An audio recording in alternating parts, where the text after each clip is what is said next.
Alrighty, a very good Friday afternoon to you, actually Friday morning to you, as I continue to get used to the morning into the afternoon time slot, but we like it here at the Chico Bormann Show on the Big Play Sports Network. Glad to have you along, myself, producer Michael Bohm, or as he is now known as Mr.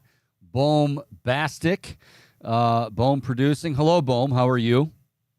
I'm doing good, Chico. It's Friday, so the vibes are already better. I wanted to give you an opportunity to get your Friday in there.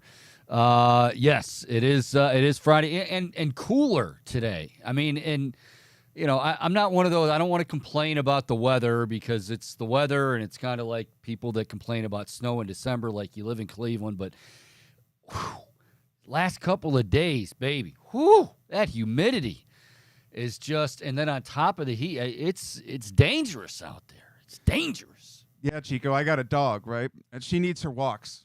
And so it was tough. It was a struggle with her because she was so restless because you can't go as far in that heat, right? I mean, with that fur coat, like they're going to have a heat stroke. Right. So, yeah, that aspect of it was brutal as well. You probably sweat more than the dog does, though. Totally. Yeah, for sure. You probably drink, like, after you get done drinking your water, you probably dip down and dip into her bowl as well. Much liquid was consumed, including my Nirvana Super Water. I knew you were getting ready to do that, and yes, we will be. We always have this, right? It's our favorite prop, Nirvana Super Water. FeelSuper.com. Damn straight. And go there, FeelSuper.com. Get 20% off your next purchase. Big Play 20 is that code word. All right, we've got a lot to get to. I'd love to say, like, I figure, Bowman, you know this about me. I'm a fairly transparent person. I'm not going to fake something like, well, there's so much going on sports. There really isn't, at least here locally. I mean, we're Guardians knocked off the Royals last night. Good to see.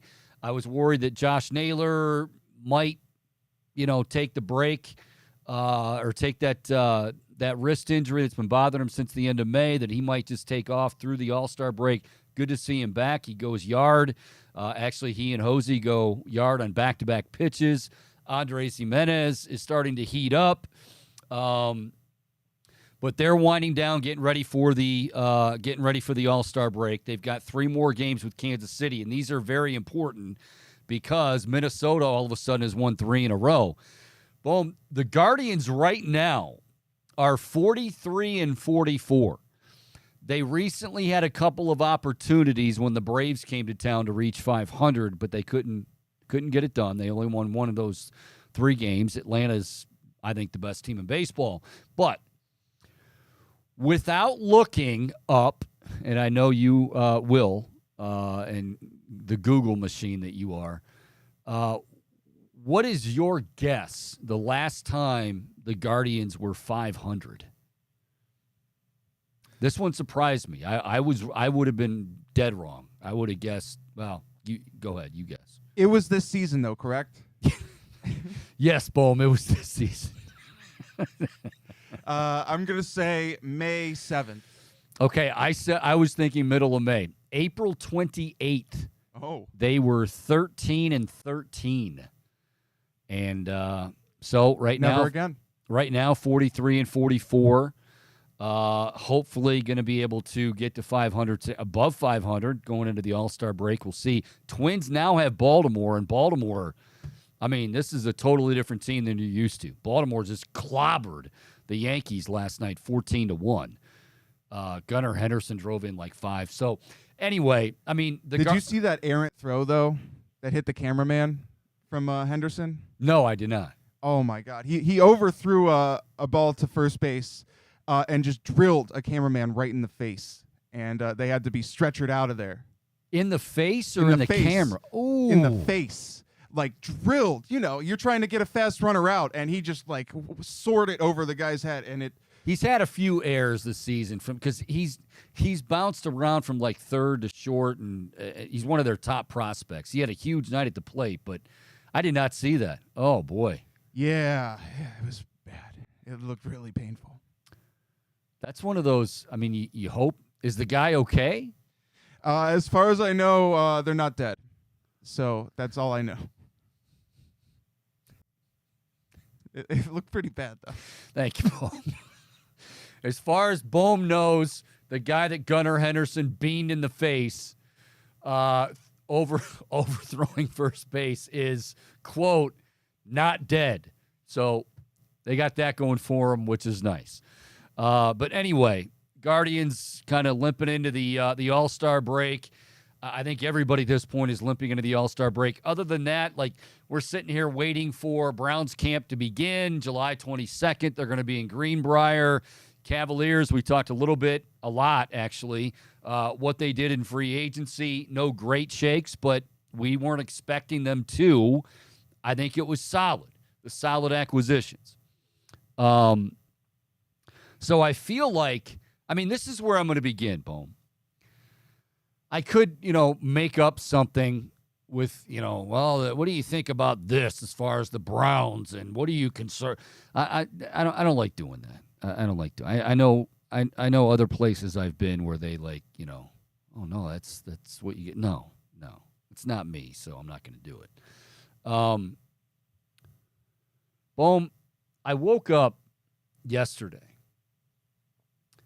and all of a sudden, I'm dealing with Threads. Now, I thought Threads, back in my day, somebody said, wow, nice threads meant nice clothes, right? Now, I do know that a Twitter, a thread in Twitter is basically like a bunch of mentions together or something like that. But correct me if just when I start to figure out Instagram, and I mean barely, like I know how to, I think, connect it and like send it on its way and then send it to, like, put it on my story or wherever it goes after that. I don't know, in the atmosphere somewhere. But now this Threads, what explain it to me. Are you on it? Do you know this stuff a hell of a lot better than I do? I was one of the first 5,400,000 people to join. So yeah, I got that badge of honor on my Instagram. Congratulations. Yes. Now, okay, explain to me what the difference is. Like, what is it? Something worth going to? What does Threads provide that Twitter does not? Yeah. So honestly, it's Meta's answer to Twitter. Like, they are very blatant. Meta? What's Meta? Meta is Facebook, like the parent company of Facebook. Oh, they changed their name to Meta. Oh. So yeah, when you open Instagram now, you'll see like powered by Meta, because Instagram is Facebook, like same ownership. But anyway, yeah, it's like they're not hiding the fact that they're just copying Twitter. In a lot of ways, it's very similar, but then there's also these little aspects that remind me of Instagram. Well, Twitter sucks nowadays. I mean, like, really, it has gone downhill. Like, I don't get. I miss a lot of tweets that normally I was getting before, and people don't see stuff that I put out. Count your blessings. But I mean, it's really like it really has gone. And then recently, that rate exceeded. As I'm perusing stuff for the show this week, like, I get that the other day. So Elon Musk has taken a lot of heat, and justifiably so. And like I said the other day, if we get to a point where Elon Musk is unable to pay the bills, making $44 billion or whatever the hell it is that dude makes, then yeah, there's real issue. Now, he fired a bunch of people, right? He fired a bunch of people. Yeah. And supposedly the people at Threads had hired some of those people to bring them, Right. Makes sense. Yeah. Now, I know that Twitter filed a lawsuit about just how much copying is going on here, but I don't know how much of a plausible case they actually have. But I tried to join because for me it's just important. I wanted to join as early as I could because I'm trying to put myself out there. The earlier you join, I felt like better chance of getting noticed as an aspiring musician. So I don't even know what good content is on that app at this point. I'm just posting videos. Okay, so this is probably another Padone question that we need. Yeah, I mean, that we need answered, because I mean, as far, I guess what I would be curious about, and you, I mean, did a good job explaining it there, but it sounds like, I mean, the things that I just mentioned that I don't like about Twitter, that have been on my nerves about Twitter recently, and I'm not the only one who's voiced their displeasure.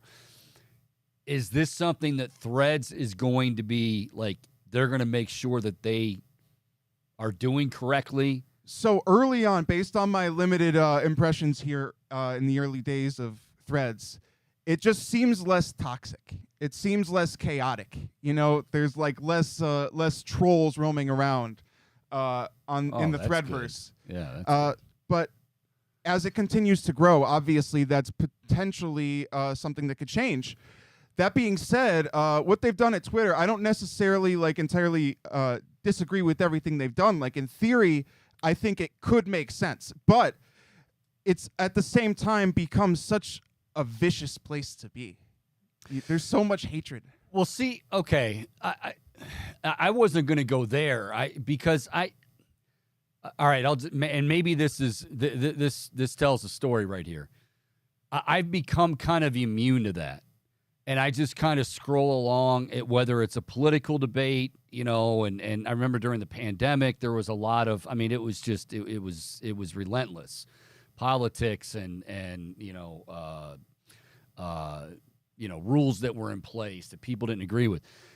I mean, the whole trolling thing, I mean, like, I get people that, you know, oh, Chico, you blah, blah, blah, blah.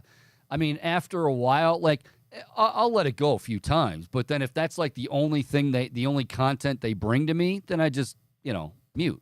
I don't see them anymore, and that's fine. So that wasn't what bothered me. It felt like I wasn't getting I wasn't consuming the same information I was, say, a year ago or 2 years ago. The algorithms have definitely changed. Yeah, and I mean, why? Like, what? Yeah. Just because he got bored, Elon, or because it was cheaper, because he was trying to send you to, because, I mean, I'm sure Nick was talking about this, like, they're trying to get, you know, the advertisers that, you know, put an ad in there in the middle of one of your threads, like, those are big-time money, so maybe they're trying to steer you towards that, or they don't want you, like, that whole rate exceeded thing.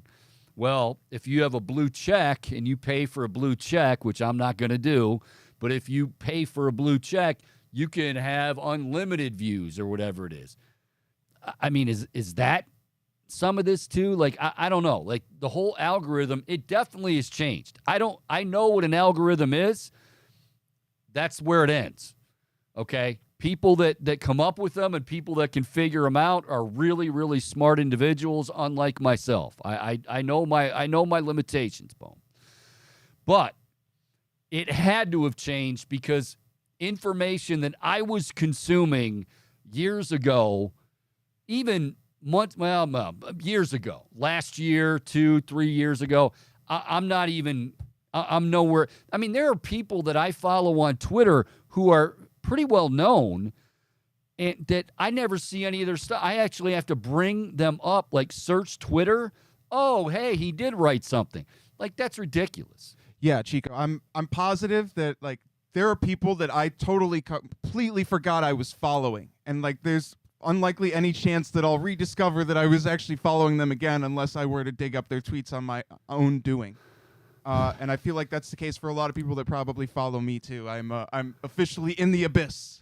So, okay, and I'm sorry, but this is kind of on my nerves a little bit because I like I said, I've never been a big social media savant. I do like Twitter. I have in the past, not recently. I don't, but when I first got it, I'm like, oh, this is cool, and a lot of it was sports content. You know, I know there's so much more you can do with it. I am on Facebook, but I don't really check it that much. But it is nice to connect with people and reconnect with people maybe you haven't seen or talked to. But, like, I feel, do I need to get Meta Threads? Or is it just going to confuse me even more? Like, I don't want to be confused any more than I already am. And I feel like if I get Meta Threads, that it might confuse me even more. It seemed pretty straightforward to me, and you can literally just like import all of your data from Instagram. So it makes the process of setting it up a lot more straightforward. The other thing is, as a media member, it's just important to put yourself out there in that regard. And I feel like, if I wasn't an aspiring musician or I wasn't in sports media, I probably would try to avoid social media. But like, it's important in a number of facets. Yeah, and I think it's okay to say you enjoy it to a degree. Sure. Like I said, I feel sorry I really do feel sorry for the people that are on it, 18 hours a day. Like, do I check Twitter? Yes, I do. But I occasionally I will, but it's few and far between where I go down that rabbit hole. Like, as soon as I sense that I'm going down that rabbit hole with an argument with somebody, I'm like, nope, I'm out of here. See you later. It's just not worth it. But so wait a minute. You said Instagram, or is Threads coming from Instagram or Facebook? It's the same company, Chico, Meta. It's coming from Meta. So Meta owns Facebook and Instagram? Yes, Meta is Mark Zuckerberg. That's the big enchilada, whatever they call it, the whole enchilada. The big enchilada. Yeah, you can call it the whole enchilada. I guess when you own that, yeah, so it's still Zuckerberg, huh? Yeah. All right. Good old Mark. Now I don't know, did you see any of the stuff about him feuding with Elon and then talking about like getting into a fight? Yes. Like, the boxing match? Yes. Who you taking, Chico? Elon's going to have revenge on his mind, right? I don't know what I know what they look like, but it's not like I've been able to see their physique. Like, Zuckerberg, for all I've seen, are face shots. He could be 5'5", 140. I don't think he is, but I don't know. Not that a 5'5", 140-pound guy couldn't do some damage, but, I don't know. I need to tail the tape is the best way to say it. I need to tail the tape, Elon Musk and Mark Zuckerberg. I'd probably go with Musk. Do you think that it's actually going to happen? If both of them want to make more money, and they make money, but also wind up being memes for the rest of their lives. Like, would you pay for that? Because that's it's tempting, but like, these guys aren't real fighters. Like, what kind of which is why I wouldn't. Yeah, like, what's the intrigue? Like, oh wow, he really pulled Zuckerberg's hair there. Like, ooh, like, I don't know. I'm confused, but yeah, fascinating to see how that feud will unfold. Well, I'll tell you what. If anybody wants to, well, hell, if you want to call the line, more than welcome to 216-626-7901. You can also, as you should be, hopefully, following us on Twitter. We stream the show live on Twitter each and every day, Monday through Friday. Now our new time, 11 a.m. to 1 p.m. Yes, Bo. We bash Twitter, and then we say, log on and follow us. Yeah, exactly. Yeah. So log on to the absolute, what's the word? The cesspool known as Twitter to find our very cleansing show known as the Chico Bormann Show, 11 a.m. to 1 p.m. No toxic content here. Are you done? All right. At Chico Show CLE. I just wanted to get that in. And then over on YouTube. Now, YouTube's still cool, right? There's nothing wrong. YouTube hasn't been taken over. Or nobody seems to really complain about YouTube, do they?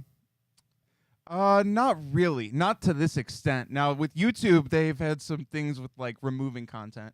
Okay. That has had some blowback in certain corners. That'll happen. You'll have that. Yeah. You'll have that. The interesting thing was the Mr. Beast video that like went viral about fixing everyone's eyesight.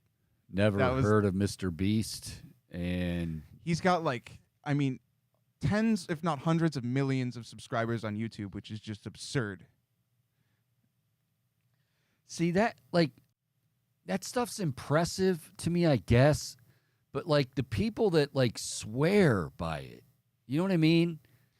At that point, though, you're raking in a lot of money with hundreds of millions of followers, being the single most subscribed to account in history. Like, I don't want to give him a shout out, but you remember how Nick was like all excited when Sir Yacht had that first pitch?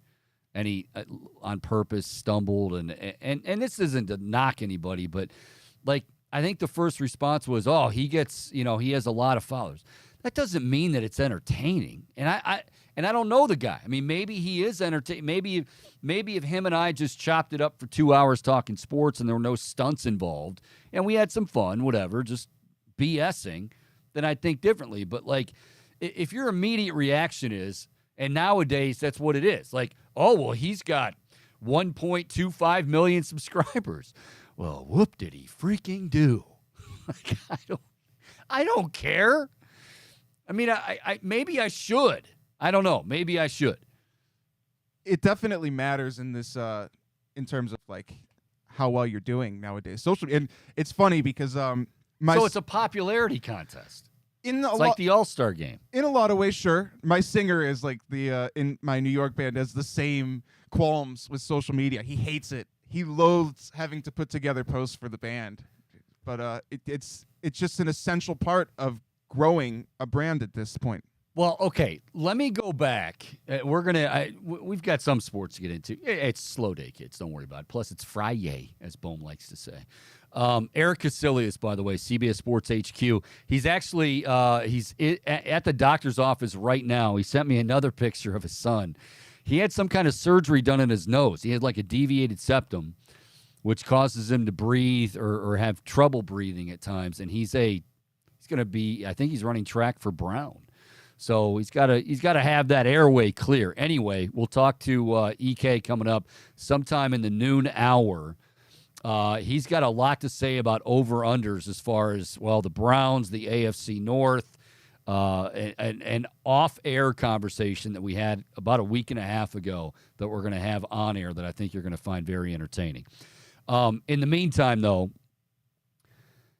I just and I guess I'll end it with this. Like, if anybody has suggestions, because I'm open, I have no problem with somebody saying, Chico, you should try this, because people actually, for the most part, have been very helpful.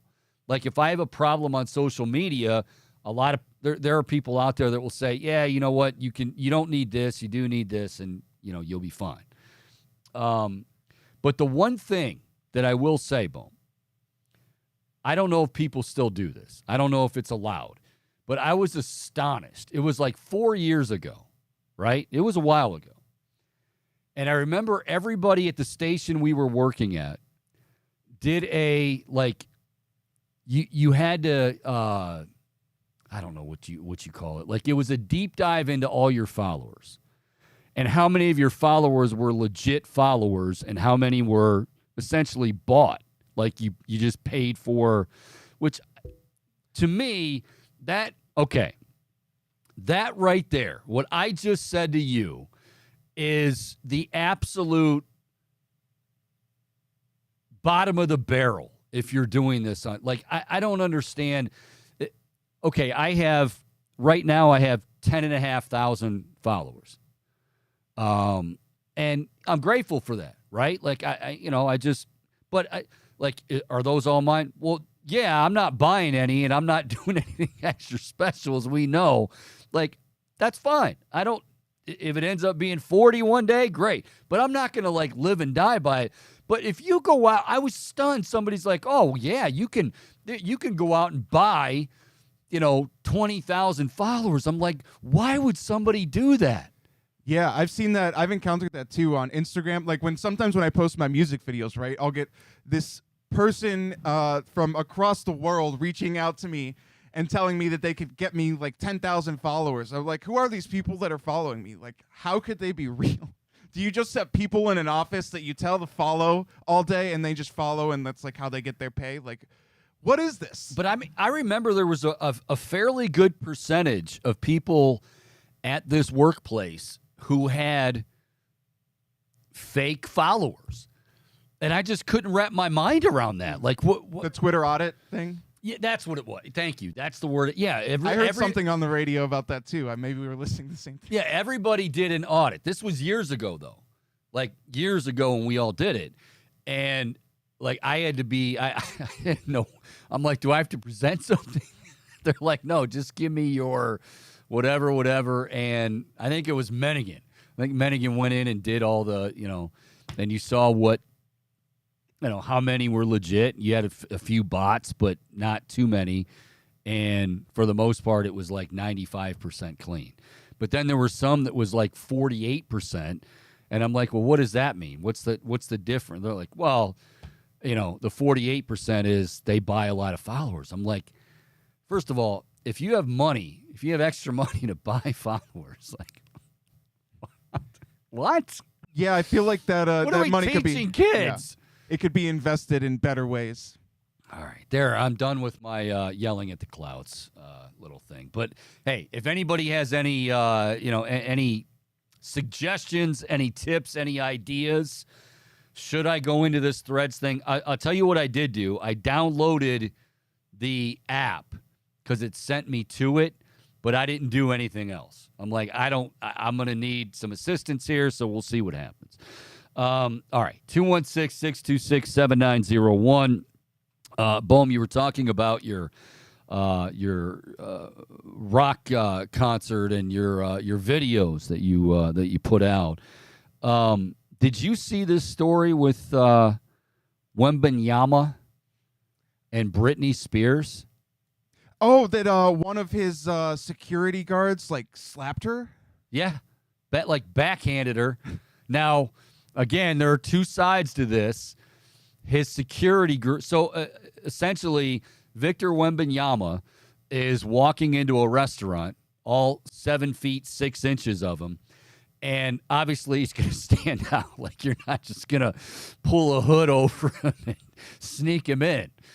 So apparently his security team told him, dude, don't stop for anybody. People are going to be calling your name. People are going to be tapping you.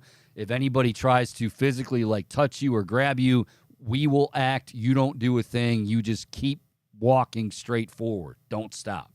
It's like, all right.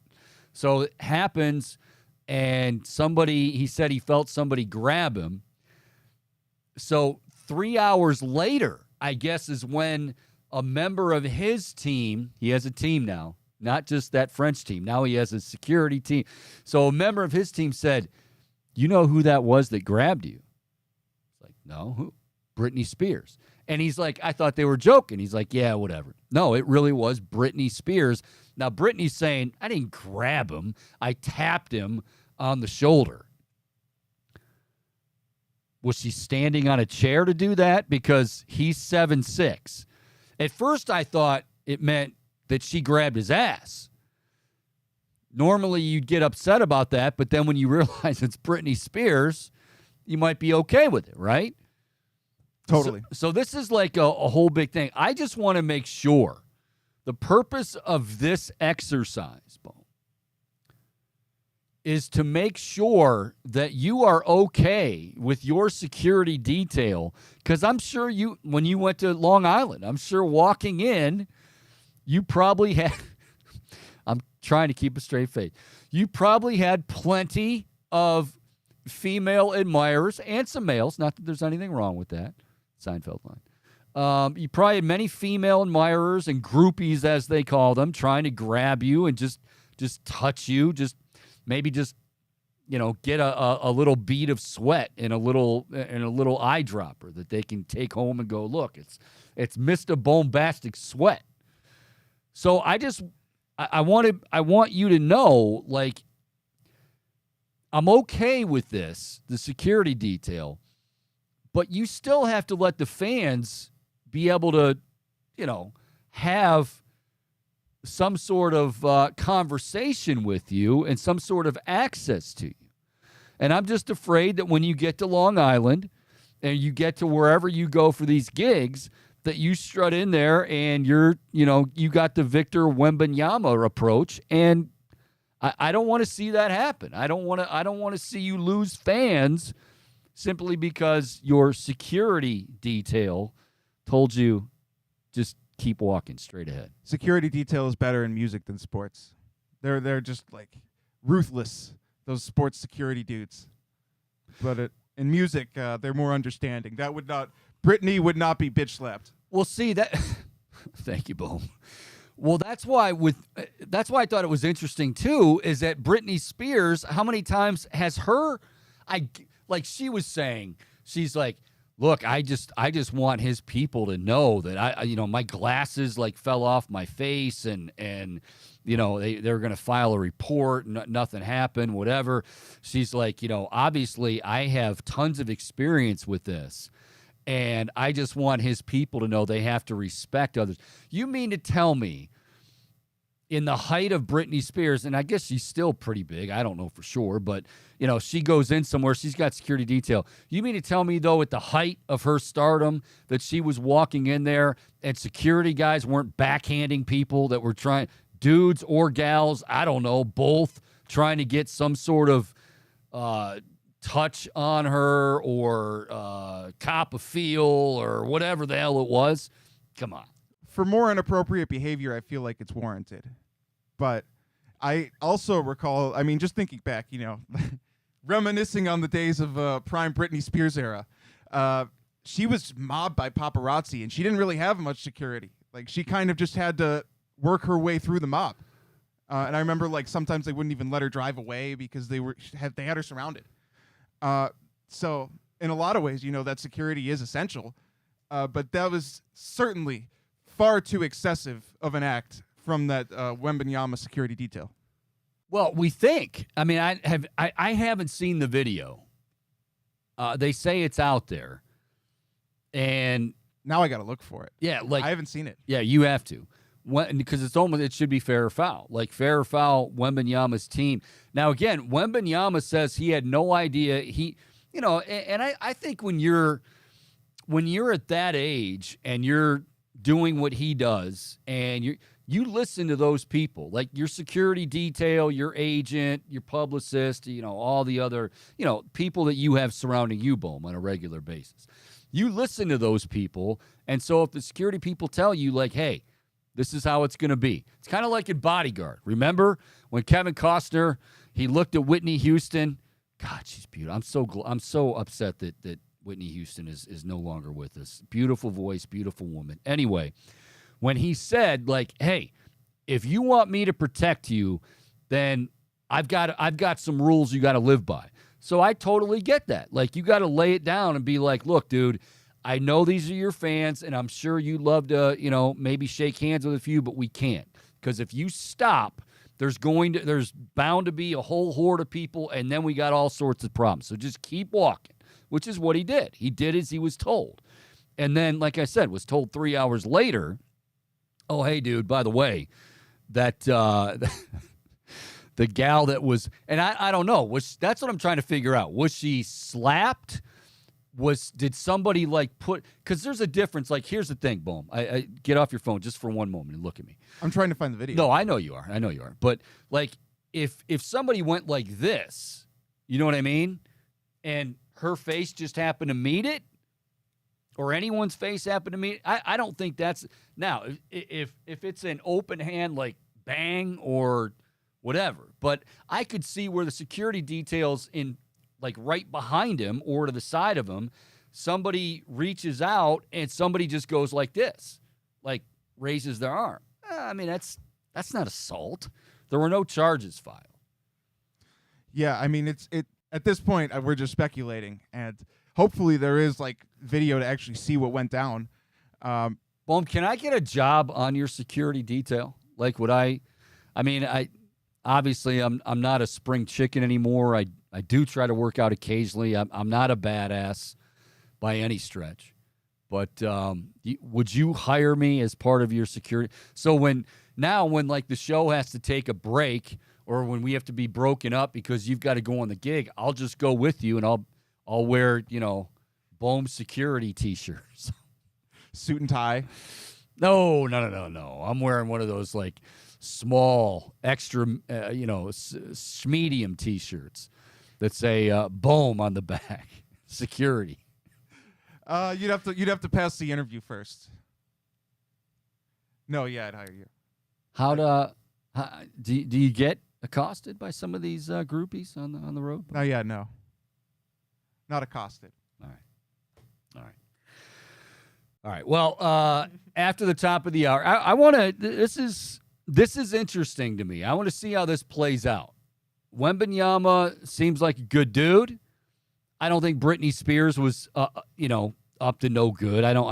Again, she's Britney Spears, but yeah, if it's kind of like, what it reminds me of? It reminds me of Tiger's caddy, Stevie. Like he would get really, but again, like that's his player, and his player was prone to getting mobbed. And so now sometimes Stevie went a little overboard, but I think Tiger probably appreciated that until he didn't, and they split apart and all that stuff. I don't know. Very interesting. The whole purpose of bringing this up, though, was to make sure that my buddy Bohm is safe. And to make sure that my buddy Bohm is safe, but also realizes he has to let those groupies have access to him. I mean, there's a reason why Bohm puts out all those videos with him, just covered in sweat and head banging with his guitar, because he knows it gets him a little hot and bothered. Okay, so Bohm, like he kind of teases them with that, but then when they approach him, I don't want to see like the security like, hey, back away. If he has security, not yet. Okay. Security or not, you've got to do fair or foul, unless your security fights me on that. We got fair or foul coming up. Also, after the top of the hour, we got Erik Kuselias. Over-unders. I'll just give you a snippet of part of the conversation we had. He's like, Chico, I'm kind of, I don't know. I'm really worried about your boys this year. And I'm like, well, tell me the reasons you're worried about them, the Browns.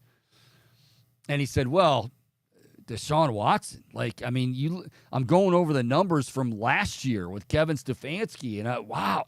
I'm like, okay, if that's what you're concerned about, you can throw that out the window. Like, there's a lot that I'm concerned about. I'm not concerned about Deshaun Watson. It's totally fair to get ahead of ourselves on fair or foul. It's totally fair to be concerned about Deshaun Watson. Yeah. But I don't find that evidence to be fair evidence as to why you're concerned. Well, that's the data. Somebody like he does a gambling show for CBS Sports HQ, and that's the stuff they're going through the prop bets, over-unders, all the teams. And when he came to the Browns, he's like, man, I'm looking at like Deshaun's numbers last year. I'm like, EK, that was, and I'll be the first to tell you, like, oh no, you should be concerned this or that. I'm really not worried about Deshaun Watson. Like, I think a full off season, the guy does work hard. About all the other stuff, look, I don't know how it went down, what happened, but if he's committed, seems committed to football, the guy can spin it. The guy is extremely talented. I take last year and throw it right out the window. Like, there was so much, that was it was a train wreck. Even before he took over, certainly a lot of it had to do with him as far as that whole suspension and waiting and all that stuff. So last year, to me, forget about it. EK says, I don't know if I can do that. We'll discuss it coming up in the 12 o'clock hour. But we'll take a break. When we come back, we'll play a little fair or foul. Also, something I want to touch on in the second hour. Now we're to the point where Dame Lillard, it was a couple both knowing that they were headed for divorce, but neither wanted to be the bad guy or gal, in this case guy, and say, okay, I want out. Well, now it's out. And Dame Lillard only wants to go to Miami. His agent is telling every team that. What is Joe Cronin supposed to do? I've got some thoughts on this in the second hour. I was kind of astonished to hear a couple of analysts talking about it, but we'll talk about it coming up in the second hour as well. It is the Chico Bormann Show. More to come, including Fair or Foul, next right here on the Big Play Sports Network.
Alrighty, welcome back. Chico Bormann Show here on this Friday, as Bohm would say.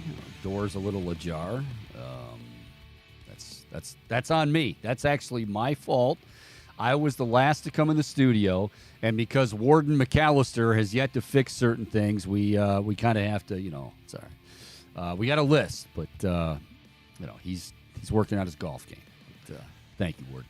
All right, it is time for Fair or Foul here on the Chico Bormann Show. Before we get to that, though, let you know Erik Kuselias is coming your way, CBS Sports HQ.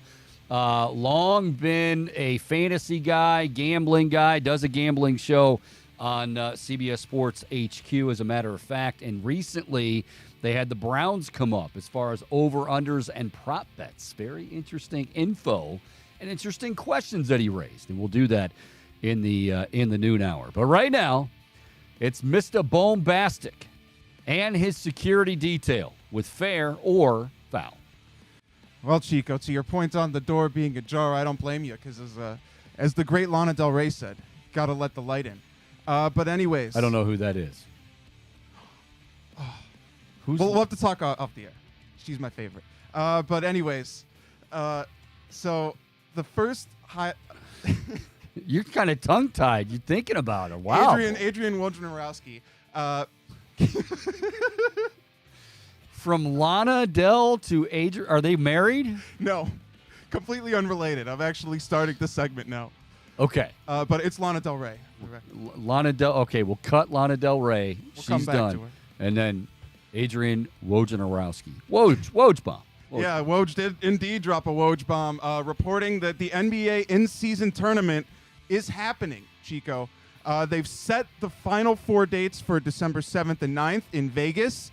And he says statistics will count for the league's regular season except for the championship game of the event. Now, firstly, I mean, this seems like a massive shakeup to the NBA schedule. And look, you understand, I do understand why NBA, they say the regular season can get very boring. It runs on. I understand why they want to shake things up. I don't know if I agree with this, what the shakeup is. Fair or foul, this NBA in-season tourney? Okay, now I have to say I'm kind of with you. So I'm going to say, I think I'm going to say fair on that, simply because I kind of feel like it's just like nothing's really going to change. You know what I mean? If we continue to have, let's face it, if we continue to have, load management and get, I mean, here's the problem. Adam Silver's afraid of the players. Whatever the players want, they will get. So, I mean, yeah, okay, it drums up a little more interest. I need to see it play out. I guess it's kind of like, you know what? I'll liken it to the new rules in Major League Baseball. I was skeptical. Now I'm a fan. We'll see. We'll see if anything changes, if it does make it more exciting. I mean, regular season's regular season. Some of it is going to be boring at times. Major League Baseball has 162 freaking games. You know, that's part of it. But yeah, I'm with you. I'm kind of skeptical, but maybe I can be convinced that it'll be okay. And look, if the Cavs were involved in this, and obviously we don't have any say in policy change, like we're getting it whether we want it or not. Yes. But if the Cavs were involved in this in-season tournament, like they were good enough and they were competitive in it, I think that would really be, it definitely drums up excitement in the regular season. Okay. Here's what any team, and this is what, and this is why when we talk about load management and all this stuff, ultimately teams are going to say, okay, we need to be at our best come postseason. Okay?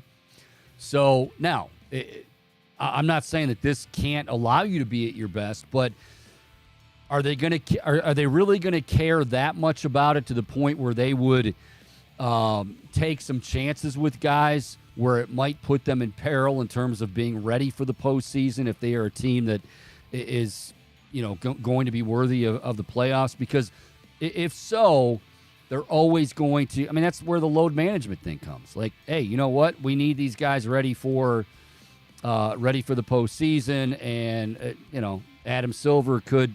He talks a good game, but Adam Silver's afraid of the players. Adam Silver's going to do whatever the hell the players want. And I realize they make a lot of money and they control the league, and I get that. But I just think I want to see if it does, like, not only generate interest with the fans, but generate more interest with the players.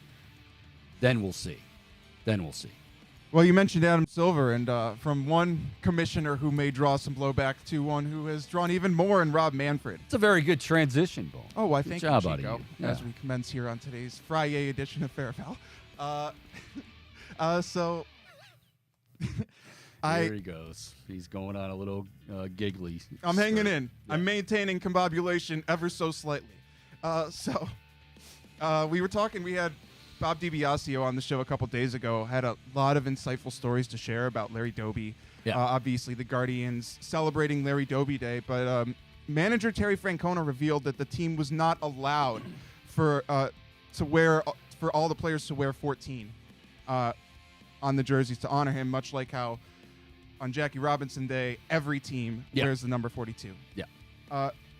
Now, I won't ask you if it's fair or foul that the Guardians weren't allowed, but what I do want to ask you is it fair or foul to say that this, I guess, not being allowed will eventually change in the next few years?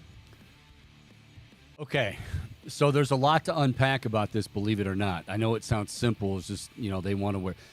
My understanding from those, and Bobby being one of them, and I've heard this from reporters too, like they have definitely suggested and asked. I mean, not just suggested, said, hey, this is what we want to do, and they've been turned down. I really want to know, or maybe I don't, because I already can't stand Rob Manfred as it is, but I'd really love to know what the pushback is. Like, I think all they're asking for, my understanding is they're not asking for, everybody in baseball, although that would be warranted, but just their team, the Guardians, they want to all wear number 14 on their backs. I mean, for that matter, the team they're playing should also be wearing 14, but we can't go too far with it, otherwise Rob Manfred's head's going to explode. I've known this for a few years now because I've always I remember when this came up a few years ago, I thought maybe it was something where they didn't really make an effort, or it was kind of, they didn't really bother him with it. But they have. I mean, they've asked him time and again. I don't know if it's even Rob that gets back to them or who it is, but it's ridiculous. What are you laughing at, Bo? Now what's so funny? I was just brainstorming fair or foul questions. But no, I mean, I have a good one for you, but there was one. Actually, why don't I just get to this one? Sure. I don't know. I'm curious to see your reaction to this one. I heard a pretty interesting theory out of Cleveland sports media recently, suggesting that maybe the Guardians should consider trading for Shohei Ohtani on a rental just for the rest of the season. So the proposed trade was George Valera and Tanner Bybee for Shohei Ohtani. I feel like I already know where you're going to go with this. Okay. So I'm supposed to be under this is under the guise that the Angels are cool with this. Yeah. The Angels say, yeah, you know what? Yeah, Guardians. And Valera's a nice prospect, and Bybee obviously is doing what he's doing at the major league level. Valera with a red flag last night, though. Some teams might be questioning that. Yeah, I saw that. Yeah, but that's all right, though. I like that. I like the little spunk there. A little feistiness. All right. I don't know who came up with this. I don't think I want to know. Shohei Ohtani, like he's going to walk at the end of the year. Okay. I mean, he's not staying in Cleveland. And okay, that's fine. Yeah, it's totally his right. You bring him in, and I guess the idea is, oh, well, he takes care of the rotation issue, and You lose Bybee, and then but you can't give away two guys like that, knowing he's walking at the end of the year. So no, I mean it sounds cool, it sounds video gamey, it sounds hot takey, which is why I'm sure a lot of people would jump all over it. But the reality is, no, you can't have Shohei for half a season. Now, are you guaranteed a world? Okay, they get to the World Series. Well, then maybe we can have that conversation. But there's still some things that the rest of the lineup and other things. But you can't, especially a guy like Valera. We're sitting here talking about them needing outfielders, power hitting outfielders, and guys that are homegrown. Well, there's your guy. Essentially, you're not going to move him for half a year of Ohtani. No. Yeah, I thought you might love that off of Chico. Just kidding. Sarcasm. Anyway, so you didn't have to say sarcasm, Boom. I knew. It was sarcasm. Yeah, I'm able to detect sarcasm. That's right. We're not texting. Forgive me. Oh, Boom. I really missed you when you were in Long Island, crying out loud. Well, ESPN ranked all 32 NFL teams by roster, Chico. Browns came in at number 9 on that list. He had the Chiefs first, followed by Eagles, Bills, Dolphins, Bengals, Cowboys at 6, Chargers, 49ers, and then Browns, with the Jets rounding out the top 10. Fair or foul, the Browns have the 9th best roster in the NFL. Fair?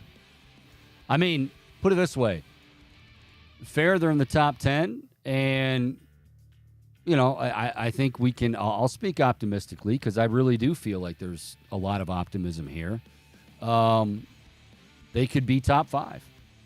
I mean, if the defense is what we're hoping for, and finally we'll get under Jim Schwartz, if Deshaun Watson, and I really believe there's a lot of things that I'm a little skeptical on or pessimistic on, but I really believe that Deshaun Watson, a full off season, and the guy can play. I mean, you can have any opinion you want on what's happened, what did or didn't happen on or off the field, but when the guy is focused and on the field and ready to play, he is dangerous. So, yeah, I would say 9 sounds about right, and could be even higher by the time it's all said and done. Yeah, now of note on this list, I think it's worth mentioning that the Browns are one of 2 teams in the top 10 from the AFC North, with just the Bengals ahead of them at 5. The one thing that I think is the one team here that I think is curious, like that stands out to me the most, is the Cowboys at 6. I feel like that's a little bit of America's team bias to me, just like hyping them up. No, that's what? That's a great point. Great point by you, Boom. Good job, Boom. I have my moments. Yeah, I think that's exactly what that is. I mean, the Cowboys, look, they have some very talented players. Obviously, you start with Micah Parsons and CeeDee Lamb, but like Dak Prescott leaves a lot to be desired. I think, and I liked him, for a while, but I think that ankle injury, he doesn't seem the same. Tony Pollard, yes, is a nice back, but he still has a lot to prove as the every down guy. That secondary at times had some issues. I know they made some moves. Yeah, I think that's clear. Definitely America's team bias for the Cowboys. Not that they're terrible, but they're certainly not that great. All right, so sticking with the NFL. Yes, Paul. I saw an interesting rumor from, I know you're going to love it when I bring him up again, DeAndre Hopkins. Oh, right? Yeah, our boy. Our boy. D-Hop. Yeah. What about your boy? What about your boy, D-Hop? D-Hop, your boy. Well, the rumor is that he is not necessarily thrilled with the idea of joining the Patriots or the Titans because he wants a proven quarterback. Ah, okay. So, the rumor suggests that if he were to receive a better offer from either the Bills, Chiefs, or Browns, he would be inclined to pick that in a second. Oh, I don't doubt that for a second. Yeah. Now, fair or foul, and I'm still, because the Browns are tied for 5th with Miami for the most expensive wide receiver room in the NFL. Yeah. I am not necessarily a proponent of, you got to make this happen. You got to go get him now. But I'm asking from a point of D-Hop's philosophical stances here as we continue to drag on into the NFL offseason. Fair or foul, D-Hop is going to eventually wind up taking a pay cut to wind up at a more preferable destination.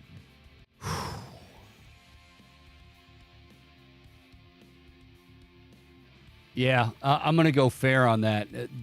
And I'm not trying to. I'm really not trying to dodge it. But how much of a pay cut is is he going to get OBJ 15? I don't think so. I saw where he was quoted as saying, I'm feeling as good as I've ever felt, and I mean, oh yeah, of course, yeah, and he's that's what he's got to say, right? And I've only had one serious injury, yeah, but you missed a lot of games, and I don't want somebody to say, well, half of those were PED. Still. You've got to be able to, can you count on the guy? I don't know exactly what shape he's in. Is he automatically a number one wide receiver for the Browns? I don't think so. I know a lot of people thought you just bring him in and, move over, Amari, here's your number one. No, it would have to be, yeah, he will end up taking a pay cut, but I think if you want to look at it from the Browns' perspective, it would have to be, I'm talking very, very cheap. I heard Carrington Harrison say this on 610 in Kansas City when I talked to him, that Kansas City wouldn't probably offer more than $6 million. I'll say the same for the Browns. How bad do you want to play with Deshaun Watson?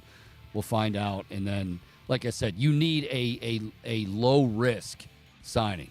Because if it doesn't work out, or he's not happy, or he's pouting about this or that, then you got to be able to move on. So I don't even think they really need to bring him in. They're fine in the wide receiver room. They're fine. Yeah, I'm inclined to agree with you, Chico. I think there's a lot to feel good about, and we can, to your point, we can only go off of what we've read and the limited footage we've seen. There's a reason. I mean, he'd be signed, long time ago. If it was, if he was that, but I mean, he made it clear. I will say this. He didn't hide. If you remember when he first went on the market, he basically said, this is what I want. Because I remember we were all kind of joking is that all? He wants a team with a good quarterback. He wants a team with a good defense. He didn't just say on the offensive side of the ball. He's like, and I'm going to need a good defense too, because obviously I want to compete for a championship. Well, okay, and you want, 15 and north of $15 million.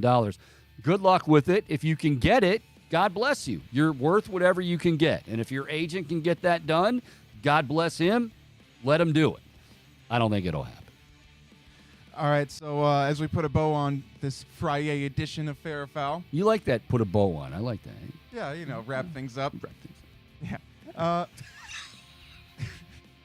Ramona Shelburne reported that Damian Lillard would have loved to go to Golden State prior to their acquisition of Chris Paul, and that Golden State could very well have ended up with him had they been more patient with how this whole situation has been escalating in Portland. Fair or foul, the Golden State Warriors should have been more patient and waited to acquire Damian Lillard. This is a great question. Yes, they should have, but here's I guess this is kind of double talk right now. Joe Lacob, and I was just reading this. There was an in-depth article done by, I can't remember who it was, somebody out in the Oakland area covering Golden State. And they said that something seems really off with Golden State right now. And when he said off, he simply meant Joe Lacob is getting impatient, which is why I think it's interesting to use that word. He's getting impatient, and he's going to make a big deal. He wants to, and this writer said it feels like they're going to, swing a big deal. I don't know exactly what that's going to be. Yeah, I think they could have, because here's the thing. I'm going to get into this after here in the second hour, after we get through with Fair or Foul. I understand what Aaron Goodwin's doing. Aaron Goodwin is Dame Lillard's agent. And he's basically saying, hey, if you're not Miami, then don't even waste your time. Well, okay. I mean, that's not going to scare away teams. They're really not. There will be teams that are still, they'll just ride it out. They'll wait. Let's see, because they don't necessarily. I mean, they do want to get it taken care of if they really want him bad enough. But at the same time, if it means that they don't have to give up as much, or they're going to play the waiting game and it's going to really suit them, I think this thing's going to drag out for a while. And, well, we'll talk about it when we come back. I think I love Dame Lillard, but I think Joe Cronin, who's kind of getting a bad rap right now, is doing exactly what he should do. We'll talk about that when we come back. Fair or foul is over. That's it. Finito. No mas. No mas. There you go. I knew you'd have a word for me. By the way, Erik Kuselias just tweeted me. Not tweeted. Texted me. See, I can't even keep them all Threaded straight. you? He threaded me. He was like, nice threads, bro. And I'm like, oh, you like? No, that tweet you put out. I can't keep them all straight. He is still at the doctor with Eric Jr. And he does look like I was thinking of the impersonation that I wanted to use. We're hopefully going to talk to EK around 12:20 if we can. Obviously, he's at the doctor. But he sent me, because I said, did you remember after Rocky 1? Or no, during Rocky 1. It was after the first fight. Or the end of Rocky before Rocky 2 is essentially what I'm getting at. And Rocky just wants to find Apollo. He can barely, I mean, he looks like Jason. Like he looks like a mummy. And he's walking around trying to find Apollo's room. And he finds Apollo's room and he's like, yo, Apollo, it's me, Rocky. And, Apollo's out of it and he's like, yeah, what? Did you give me your best out there? And he's like, yeah, I did. But there's another great quote. And this is, I'm telling you, EK and I are on the same wavelength. There's another quote that I was going to use, and he already sent me the YouTube clip of it. We'll tell you what it is. Hopefully we're going to talk to EK himself before it's all said and done. But we gotta wait out the whole doctor process. When we come back, Joe Cronin. I want to continue with this Dame Lillard stuff. Get your thoughts as well. 216-626-7901. 216-626-7901. Also, you can follow me on Twitter. I think it's still around, right? I don't have do you have a Threads account? Does the show have a Threads account, or is it we're just bland old boring Twitter? I have a Threads account at least. You do? I do. What is it like? Is it still Mr. Bombastic? Of course, Chico.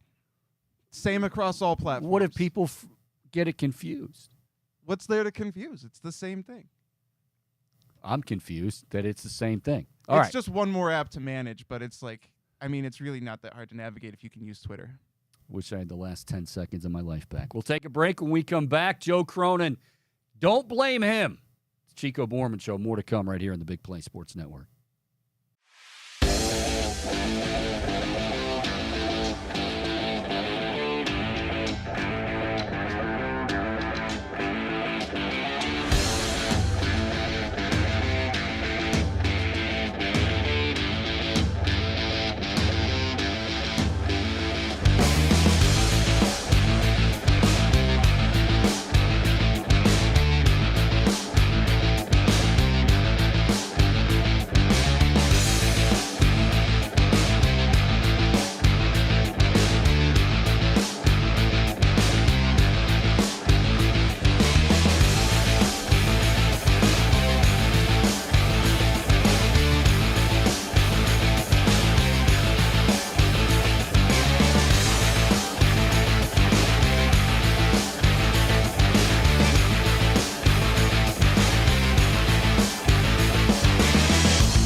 All righty, welcome back. It is the Chico Bormann Show here on this Friday. Good to have you along on the Big Play Sports Network. And, of course, our new time, 11 a.m. to 1 p.m.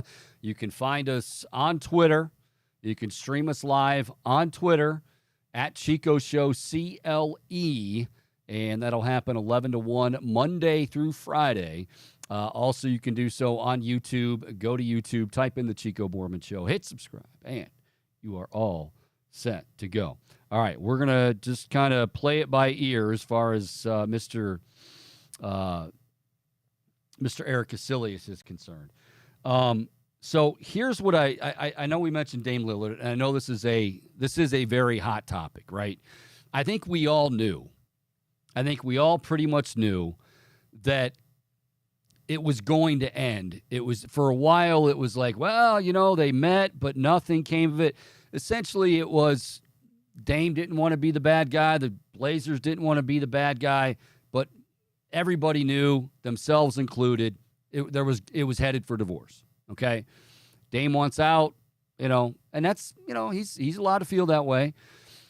And I think, Boom, you tell me if I'm wrong. You have somewhat of a pulse on the NBA. Dame is widely considered, and justifiably so in my opinion, to be not only very talented, but I think a pretty likable guy, right? Yeah, I think he's widely considered to be a great teammate. Yeah. I mean, everybody's, and the idea that he wants out is not necessarily, I don't think it's necessarily hurting, except maybe if you're in Portland. But I think even those in Portland that are the diehards are like, well, maybe they are. I don't know. But maybe they're just saying, well, hey, we hate it, but it is what it is. Well, what I am hearing is some people criticizing Joe Cronin, general manager of the Blazers. And essentially, hey, you know what? Dame Lillard said he wants to be in Miami. Aaron Goodwin, his agent, said, he wants to be in Miami, to the extent that any of you other teams that are going to call, just don't even bother, because you're getting an unhappy guy. I was reading an article in The Athletic. 3 or 4 anonymous GMs or executives said, we're not that concerned about that. Of course he's going to say that now. We think the default is we get him. Is it where he wanted to be? Is it South Beach? No, but he's a great player and he'll be just fine. Now, there are certain cases. Remember when Anthony Davis was, I think he was trolling the New Orleans fan base? Probably not a good idea. I mean, actually just, there's ways of kind of souring the relationship. There's ways of blowing it up. And some guys will do this, they want out so badly, they're going to do whatever it takes. And I don't think it's a case here where Portland is like, no, we're not going to trade you. They're going to trade him, and I think by all accounts they probably do want to accommodate him. But if Miami, Joe Cronin's been very clear. He's going to get the most he can from whoever he can. And if that's Miami, great. I mean, I think deep down, I think there's probably, sure, right now, little tension in the room, I'm sure. But I think right now, they get it. Hey, Dame, we love you. We would love to accommodate you, and we will try. But Miami right now can't even come close to the package that we're looking for. And it's usually, a combination of ones and a combination of, a player now, a young player now, think in the Donovan Mitchell trade, Lauri Markkanen, that you want both of those. And he should. Portland, Joe Cronin, I've heard some people say, oh, you don't want to screw Damian Lillard over like this. It's going to hurt you. And how is it going to hurt him? His job is to the fans. His job is to the organization. His job, now, again, if you can do both, great. But his job right now, as he is entertaining this idea, this request, / demand from Dame that he wants moved is to get the most he can from whoever he can. If that's Orlando, if that's Indiana, I don't know who it would be. Then he's going to go that route. Now, every agent, and I understand this, every agent, Aaron Goodwin included, to some degree will do this, but I feel like Goodwin kind of went a little bit too far with it. Like, you don't tell teams, well, you know what, he's not even, don't even waste your time. You don't do that. You don't do. I mean, you can get it out there. Everybody knows. Look, everybody knows. Dame's made it clear, and I have no problem with Dame making it clear that he would like to go to Miami. Aaron Goodwin as agent, I don't think accomplishes anything except some animosity on the parts of a lot of different folks, whether it be GMs around the league, whether it be other fans. I just don't think you need to say that right now. Maybe at some point, but not right in the beginning, in my opinion. Now, let me ask you this, Chico, and I know we already ended fair or foul, but is it fair or foul for Dame to be demanding specifically one location and nowhere else? It's okay for him, but I just... Okay, right now he has... Okay, here's the thing. He's fine saying he wants to go to Miami. When it becomes... Remember I mentioned Anthony Davis. Like, if he were to say, well, you don't want to bring me in, I will, I won't play, which of course he's going to play because the money that's due. I mean, he just signed that extension, last year? And I read a clause. He's got his age 34 and 35 year, boom, age mid-30s. He is due, I think, $60 million at 34 and $61 million at 35. Wow. That's a lot of cash. Now, again, he's a superstar. Like, I don't think anybody, myself included, is sitting here, debating whether or not Damian Lillard is the great player that he is. He's fantastic. But I really do believe that, like, people want to criticize Joe Cronin, and people want to say, well, that's going to hurt you, future free agents, or bullshit. I've never understood that. If you treat players well while they're there, that's what's going to, decide whether free agents go, and other factors. I'm not saying that's the only one, but I hate the idea that, well, if you don't put Damian where he wants to be and you don't make sure that he ends up in Miami, it's going to cost you. No, it won't. It's going to cost you maybe your job, because your job right now is to get what's best for Portland. Like, your obligation is to the Portland Trailblazers and the fan base. It's no longer to Damian Lillard. Now, because he has done so much, and because hopefully you do like him, and I think it seems like a fair assumption to make, yeah, you'd like to do what you can for him. If Miami had, because they're, Portland's in the West, Miami's in the East. If Miami had everything that Portland was looking for, I don't think they'd have any problem at all. Let him go to the East. Let him be. Everybody looks good here. But the bottom line is, we're not going to sacrifice the future of our club, and we still have some talent. You drafted Scoot Henderson, and so I guess I don't understand some of the criticism for Cronin that, well, he better get this right in terms of Damian Lillard. No, he better get it right, not in terms of Damian Lillard getting to Miami. He better get it right in terms of what he gets in return. And I think this thing's going to drag on a little bit, maybe a long time. There will be some teams that, and I guarantee you, some teams that right now know they're on the outside looking in because Dame is laser focused on Miami, are like, you know what, that's fine. We expect him to be like that. We're going to kind of just see how this goes. And if he comes here, now the question you would have to have, do we think that if he comes here and it's not the place he wants to be, that he's going to hurt our team?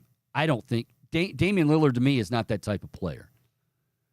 I mean, I don't doubt that he would be unhappy, but I think when push comes to shove, the ball goes up in the air. He's getting paid a lot of money, and he would be Dame Lillard to the best of his ability. He's not a Kyrie Irving. He wouldn't just, implode the locker room or anything like that. So, look, I understand. I totally get it that in a perfect world, you want to accommodate Dame Lillard. He's been a good guy and a great player. But if I'm Joe Cronin, to hell with that. If the two can happen, great. But my number one priority is getting that return. And if it doesn't come back, or it's not to my liking, our liking, then he ain't going there. It's that simple.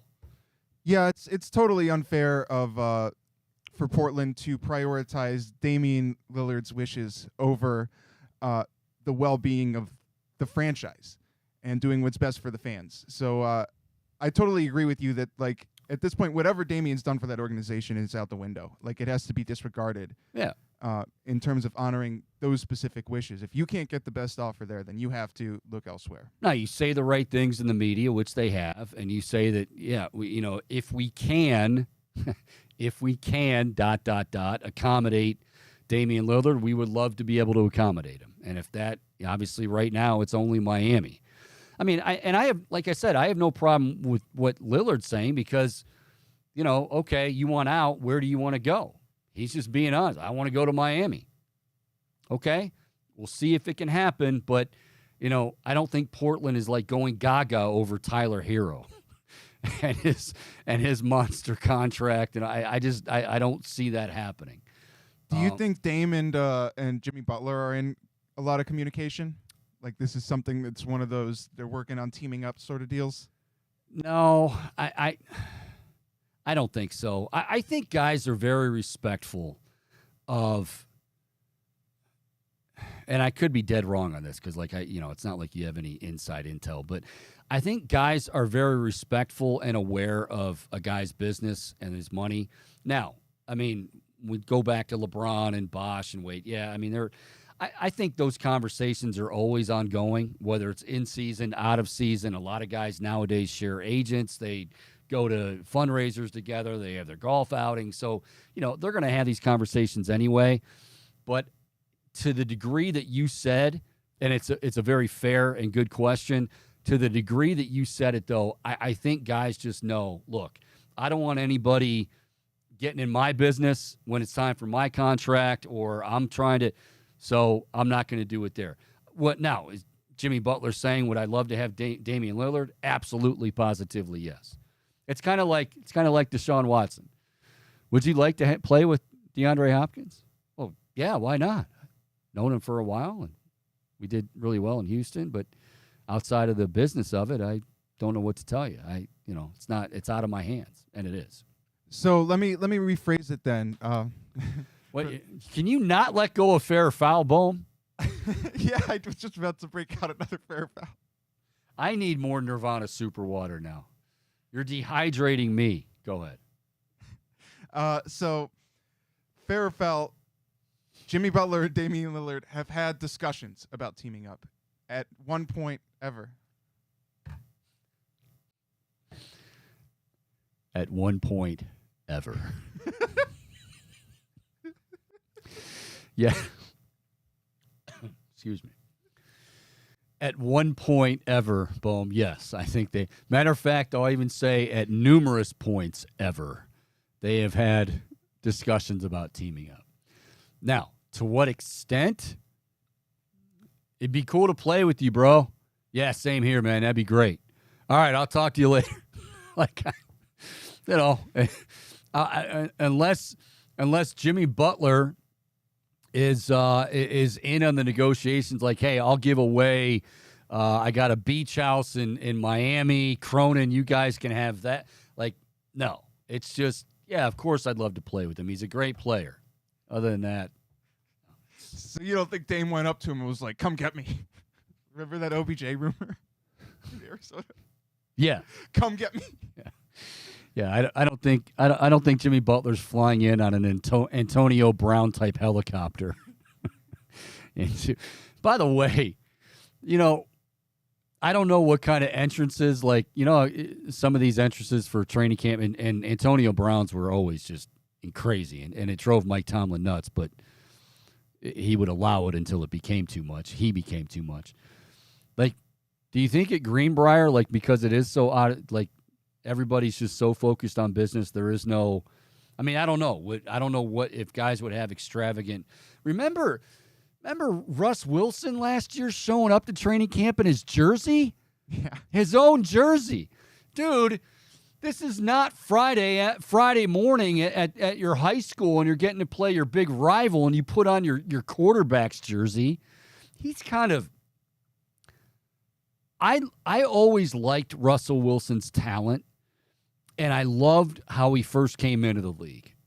I loved how Russell Wilson first came into the league because he basically, unlike polar opposite of Johnny Manziel, Russ Wilson was basically like, look, I'm going to live at the facility. Any endorsements, like, I told my agent, like, not right now. I want to establish myself. I don't want these guys thinking I'm a prima donna. But in the last few years, I don't throw this term around loosely, and, well, maybe I am one too, but how has Russell Wilson become such a dork? I mean, you don't wear your own jersey showing up to the first day of camp. What are you doing? He's just a weirdo, Chico. Like, I don't know, but it netted him Ciara, so good for you, dude. But no, I think another really funny arrival was Jalen Ramsey in a Brinks truck. When he got the new contract. Yes. There was some good ones. The Steelers actually had, like, and I think, see, this was really the epitome of what went wrong and now there wasn't a lot that went wrong in Pittsburgh because Tomlin still is one of the best coaches in the league. Mm-hmm. But Tomlin finally just said, okay, the drama's enough. But, like, because Antonio Brown, this is exactly how it goes down.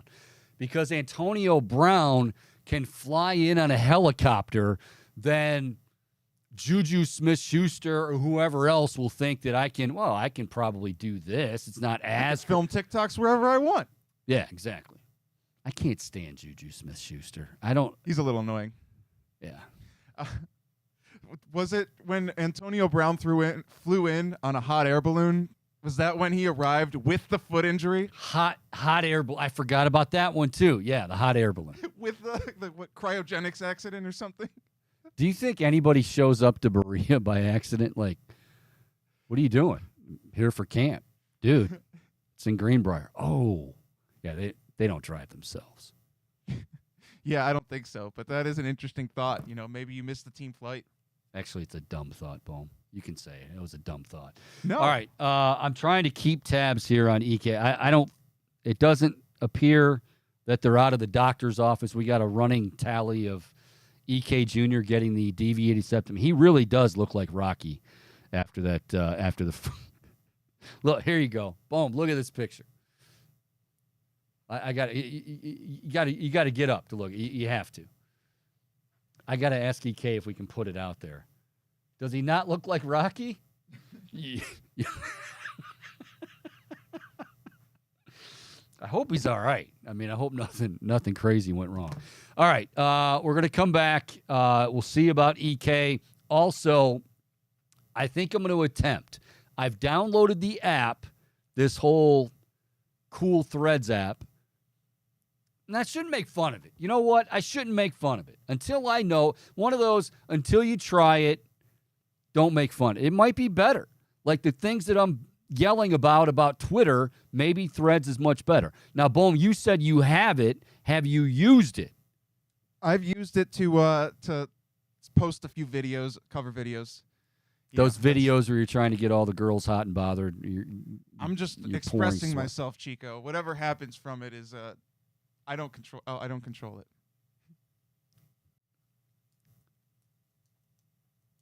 Do you guys have security detail like Wembanyama? No, we're not. Nobody, yet. Not even one. Not we're even our own security. Not even just one beefcake. We did go on tour once where we had a guy who traveled with us, and he was also kind of helping as like a sound guy. but he did in certain aspects. At certain points, he portrayed a security-esque role. There was actually one really funny thing he did when we were on tour. I want to say it was somewhere in like South Carolina, right? And we're like in the middle of nowhere. We're parked outside the venue.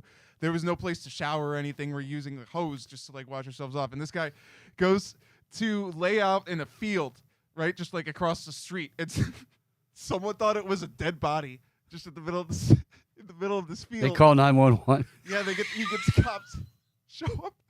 Just this guy taking a nap in this field. What did the autopsy reveal? He was taking a nap. Wow. All right, boom. Bet you didn't see that one coming. No, I didn't see. See, I think with a security detail, you just find somebody like that Steve Wilkos guy who was Jerry Springer, the late Jerry Springer talk show host. I think who now has a show himself. But Steve was his. Just find somebody, and if they don't have a shaved head, you shave their head, and then they're just, they're like roided out. They walk around, they're like busting out of their shirts. There's your security detail. Yeah, I need that big, intimidating presence to help me survive. Padone could probably there you go. Probably help you now out you're for thinking. a month or two. Yeah. Way more qualified than you, Chico.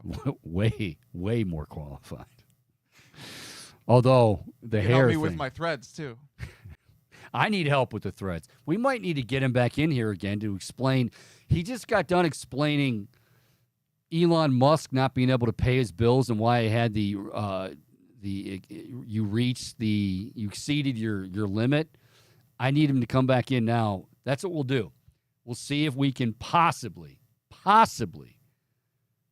start a Threads account legitimately, and whether or not I like it, if I notice a difference, I don't know.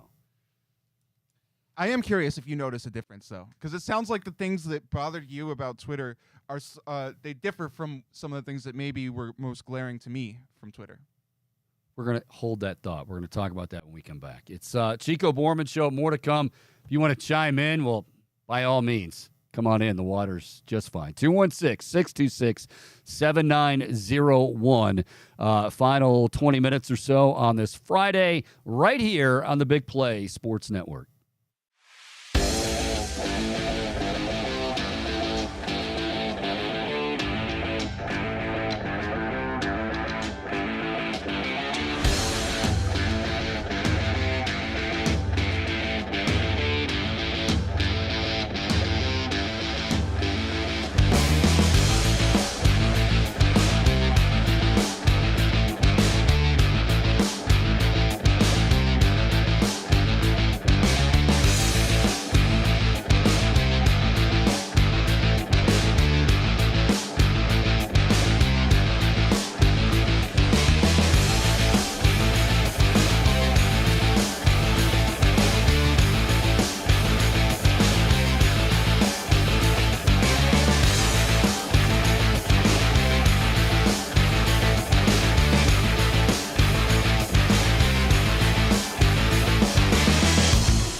All righty, welcome back. Chico Bormann Show on this Friday. It is sunny. It is less humid. Everybody is in a good mood. I think everybody's in a good mood. Why wouldn't you be in a good mood today? Boom, anything? The air, I think the air quality, we had, remember that day? Oh, you weren't here. When we had the 275 air quality index. It is currently 34. Wow. Whoa.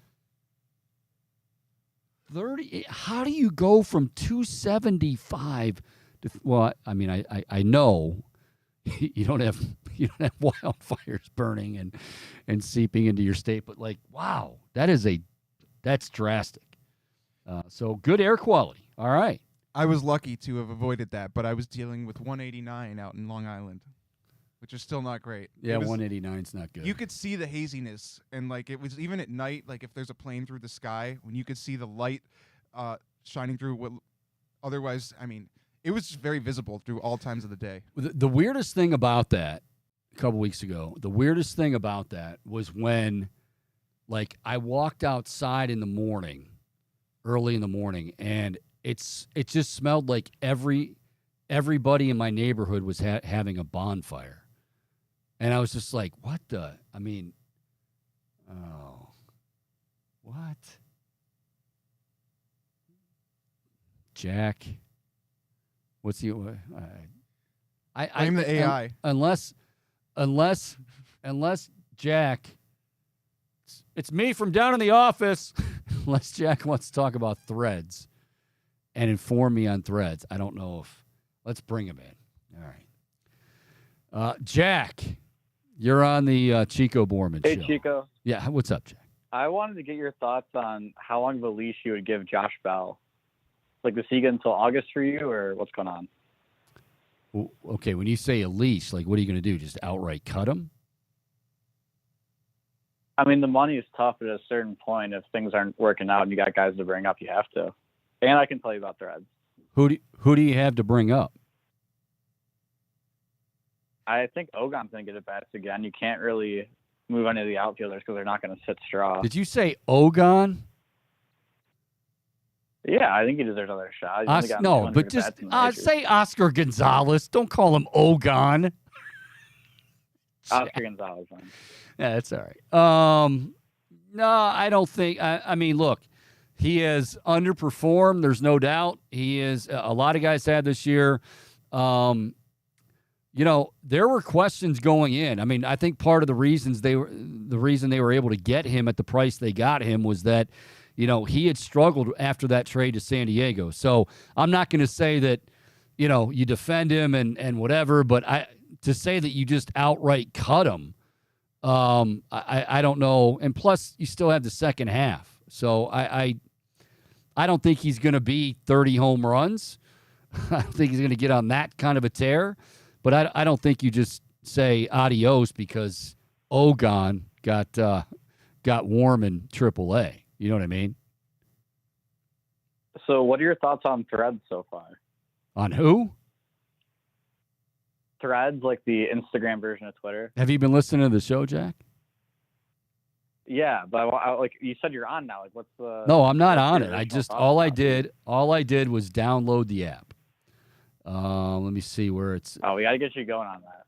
It's but see, it looks, it looks like chromosomes, doesn't it? Like a little, or DNA. It looks like a the at symbol. It looks like a strand of DNA, doesn't it, Bohm? Deoxyribonucleic acid.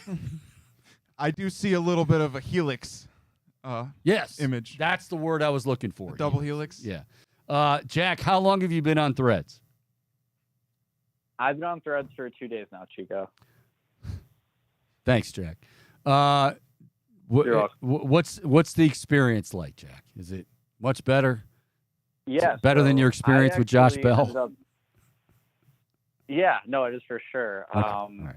Threads walks a bit more and doesn't swing like that. But yeah, I actually undownloaded Twitter about a year ago because I don't like how negative it is. Yeah, go ahead. Yeah, because of how negative it is, I undownloaded Twitter, but I like Threads, a bit more positive. It's a good time so far. I think you would do very, very well on the app. Okay, wait a minute. Boom. Very interactive. You said, thank you, Jack. Appreciate the call. Boom, you said the same thing about positivity. Like, so I don't understand. Like, if somebody, and I'm all for that because, like I said, I've gotten to the point with Twitter where if somebody's just a troll, usually I let it go a few times, and after that, just whatever, mute. I'm done with them. If you were on Threads right now and you put out like a mean tweet, you said, Chico, your show sucks, you're bald, you're ugly, like, would that not go through because it's Threads and you can only be positive? You can only be cheery? And I don't see how they're going to be able to like keep any and all trolling and hatred off of a platform. I just feel like it's inevitable eventually. But am I right that from what you're saying and now what Jumpin' Jack Flash says, Chico Farrafel, Wendy's is the best fast food ever.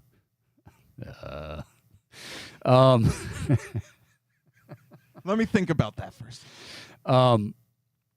It sounds as though like the number one priority, or at least the number one takeaway, maybe that's better said. The number one takeaway for most people on Threads is that it's more positive. I want to know, like, is it because, like, I felt like with Twitter, I still do, that I'm missing, like, people that I follow or that follow me, like, I'm not getting any of their content to the point where recently in the last few weeks, like, wow, have they not been submitting stuff? And I'll go on there and it's, they just wrote an article 2 days ago. Yeah, meanwhile, nowhere to be found on your feed. Yeah, and that's what bothers me. Like, I can care less if somebody wants to troll or whatever. You can do away with those eventually. But, like, if I'm following... Now, what would be the purpose? Explain this to me. What would be the purpose, Bohm, of Elon Musk saying, okay, it was easy for you to access Terry Pluto's columns. I'm going to make it more difficult. Like, what's the end game there? Like, he's trying to get me to spend money, like get a check mark? Like, what? I think he was trying to improve something and make a more efficient algorithm, and as a result, some of the things that he thought would make it a better algorithm have sort of backfired. I just imagine in his position, he thought he could improve it, as we've seen with a lot of the actions that he's attempted here in his ownership duration. But I think, yeah. Very well said, Bob. The duration of his ownership. But no, it seems like he's trying to throw stuff at the wall and see what sticks. There's like all these different things being rolled out, trying to convince you to subscribe to become verified. And there's a lot that I kind of disagree with, but I also think that it's a lot of trial and error too. Like he doesn't even totally know what's going to come of these actions. Do you think Elon Musk cares? Like, I mean, I'm just curious, like, genuinely, like, day to day, if people are up in arms and they're saying, oh my God, do you think he cares? Because I know some people say, well, he's got whatever it is, $50 billion. He doesn't give a damn. But I think he is sensitive to that sort of stuff. We've seen like talking about how he tried to fix the algorithm in his favor, right? So that more people would see more of his tweets. And so all that sort of tweaking and stuff, like not only does it tamper with the actual algorithm, also it's a sign of sort of that sensitivity that he might be trying to cover up. Okay, when you say he tried to fix the algorithm, do you like? Is there nobody really left on his staff? Because I know he fired a bunch of people. Is there nobody left on his staff to decipher this stuff? And he basically is just I know he's a smart guy. You don't get $50 billion by being a dummy, but does he have guys still on staff, guys and gals still on staff, or he has to? Because despite the fact that he's the guy calling all the shots, I'm not sure that he's actually the one in the trenches doing all the coding and all the algorithm writing. I think he's just essentially the leader, the CEO, who's overseeing it. Mr. AI. Allen Iverson himself. Yes. The reason. That was his nickname. Hell of a crossover. Yeah. Hell of a crossover. Dude crossed over MJ and lived to tell about it. Absolutely. Yeah, he absolutely did.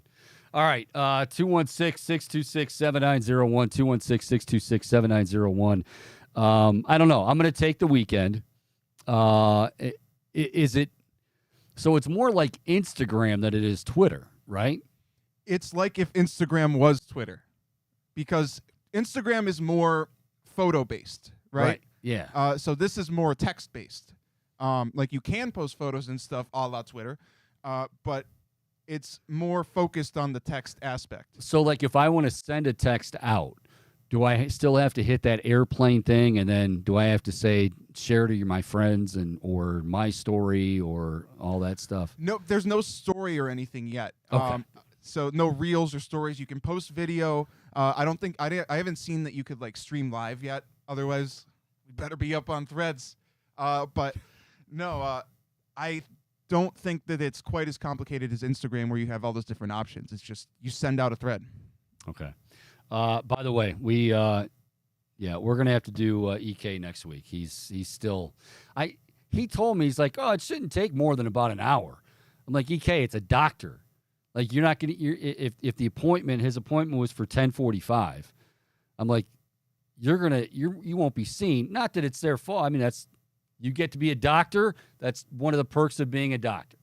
You made your appointment at 10:45. I can take you to 11:20, and you have to like it. But anyway, so we'll have EK next week. And again,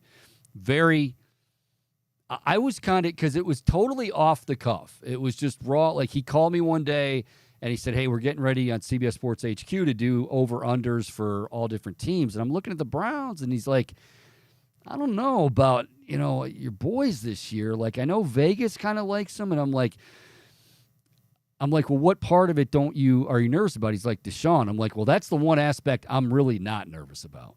Like, are they going to be able to stop the run? Like, is it finally going to be fixed? Seemingly they got the personnel. They got the badass in Jim Schwartz. They got all of that taken care of. I'm not worried about Deshaun Watson. But he's like, I don't know. Last year, you look at these numbers. I'm like, EK, whatever's on that sheet, whatever data you're looking at, just crumble it up and throw it in the garbage, because it doesn't mean anything. It doesn't factor in outside circumstances. Yeah, and just the whole train wreck of the season that it was. Yeah, I mean, the biggest, most gaping factor is the fact that he missed 700 days without playing a live game. Thank you. But also game planning with two quarterbacks in mind, essentially getting ready for two different seasons, right? Jacoby Brissett getting a lot of the lead reps because you have to account for the suspension. So the odds were stacked against them. There was a lot there were many reasons to see, I think, in hindsight, why it was sort of a slow transition back to the adaptation of playing in a live game. But we saw some flashes of it, and now that trajectory has only continued upwards. Well, yeah, very, very well thought out, very, very methodical approach there, Bohm. Well, thank you. Here's what I would say, and if the shoe fits, wear it. That's all I'm going to say. If the shoe fits, wear it. But you people that last year just assumed that he was just going to show up for game 12 and start just slinging it all over the yard. Like, I mean, I know it's easy to drink Kool-Aid. I know it's easy to, but like, yeah, 700 days he went without playing a game. Okay. You're not going to be on the same page with your linemen, the linemen, same vice versa with you, your wide receivers. And then the fact that, at that point in the season, it was already a train wreck. Like, defensively, it was a mess. You already had bickering going on from the first couple of weeks. And then, the Jadeveon Clowney stuff. Like, it was a mess, really, from the word go. So to think, how many people, and you know this because you're in the industry, how many people would call up and go, well, I think Jacoby Brissett can keep him at like 7-4 or 8-3. And again, Brissett played his ass off. But I think the Browns, he can keep them around 7-4, 8-3, and then Deshaun comes in and look out because they're going to the playoffs. And I'm like, okay, I just got to a point where I'm like, all right, well, if you believe that, that's awesome. they were usually the same people that thought the 2016 team was going to be, 8-8 or 9-7, and instead they were 0-16. Yeah, the homerism is real. I can't say I've never been a victim. I love it. I love it, but you just gotta. It's okay to be optimistic. Yeah, it's okay to be excited. It's a whole nother thing to act like, again, it's a video game. At one point, that optimism. Just plug him in. Yeah. I turned on the machine, and I got rid of this quarterback that I had. Now, Deshaun threw a couple bad passes, so then I turned the machine off again and let him start it, and then he took off. So then, that's what's going to happen in real life. I blew on the Yeah, N64 was my first console. I had to do that all the time. I had the magic touch. Only I could get it to work on my console. I like when I like those memes lately, like when people post that, they're like, kids today have no idea how incredible, how great that feeling was when you blew on it, you took it back in, and you put it back in there, and it was fine. But bam. We got action. All right. By the way, before we get out of here, did you see this news about Pat Fitzgerald? No. Suspended. I mean, like coach of Northwestern? Yeah, exactly. That's exactly how I was like, wait. Now, it's a big deal, not a big deal. Suspended 2 weeks in a hazing inquiry. Oh.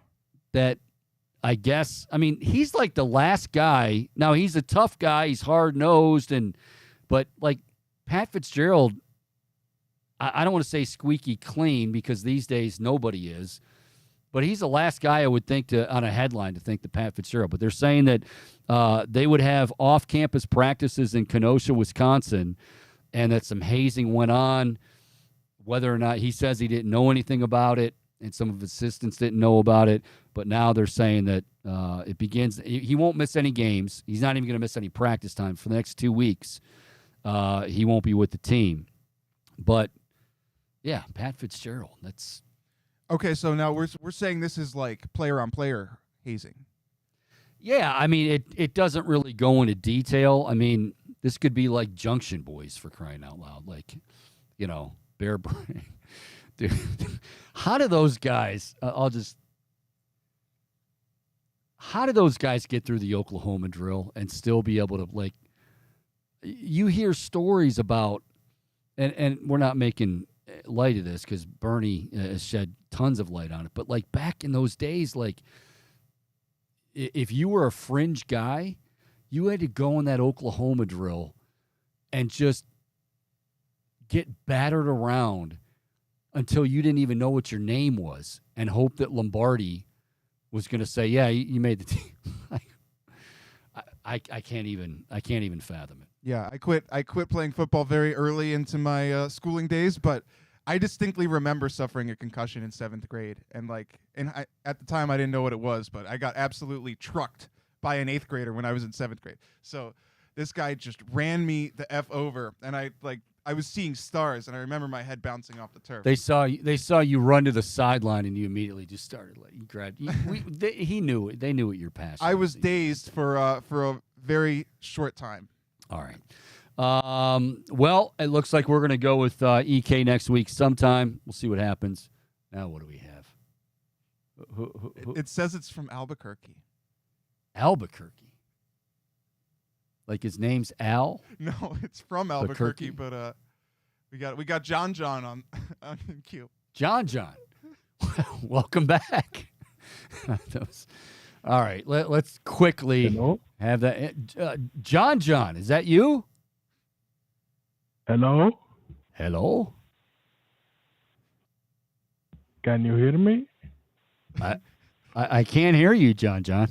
Sounds like you're underwater, but I don't know if he can hear Hello, us. can you hear me now? Yep, I got you. You want to talk a little New Mexico State, some Lobos? What do you want to talk about, buddy? Yes, I'm calling from Microsoft Technical Support. Sorry, I have a virus in your computer. Now, So here's the we thing, have a John. I got to discount tell you, not to cut you off or anything, but I'm not ready to pull the trigger for Windows 11. Windows 10 is fine for me. I know I keep getting the prompts that you change it to Windows 11. I'm fine with Windows 10, John.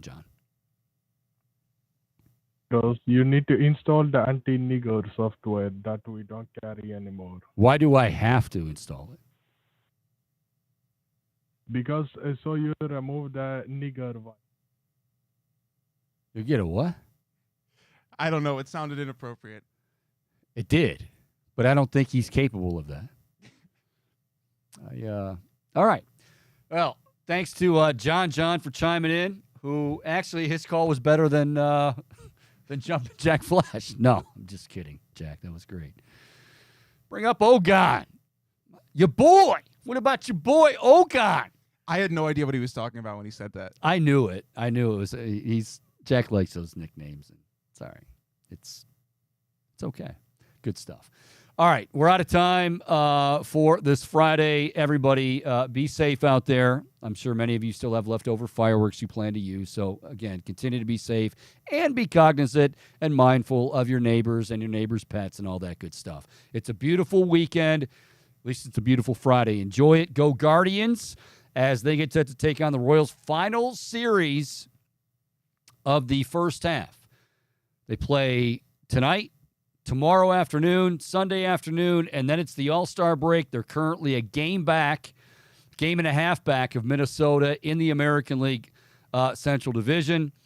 They have not been 500 since April the 28th when they were 13-13. So they're going to get there. They're fair or foul. Hey, Bohm, fair or foul, the Guardians will be at or above 500 by Monday. Foul. Hater. You're such a hater, Bohm. I'm going to say they'll be at 500 by Tuesday, Chico. All right. Well, Bohm's sweating profusely, and he'll tell you, go ahead, tell him. Nirvana Super Water. Go ahead. Folks, let me tell you something about this Nirvana Super Water here. It's got HMB, which is great for recovery, and if you're 30 or older like me, you're going to need it to help maintain that lean muscle growth, along with working out, because your body starts to deteriorate as you get older. You can't maintain that same sort of strength. You started out as like, it was kind of like funny, and now you're getting like super serious about it. Sorry. If you want me to spew the facts, I'm spewing the facts, baby. These are the facts. Spitting facts like a 1980s Wall Street fax machine. Feelsuper.com. Ignore what he just said. Feelsuper.com. Code word BigPlay20. Going to take 20% off your next purchase. Folks, everything he said, I know he's a little out there, but everything he said is exactly right. This is the real deal. Nirvana Super Water. Again, feelsuper.com. 20% off your next purchase. We'll talk to you on Monday. Have a great weekend. Until then, be safe. See ya.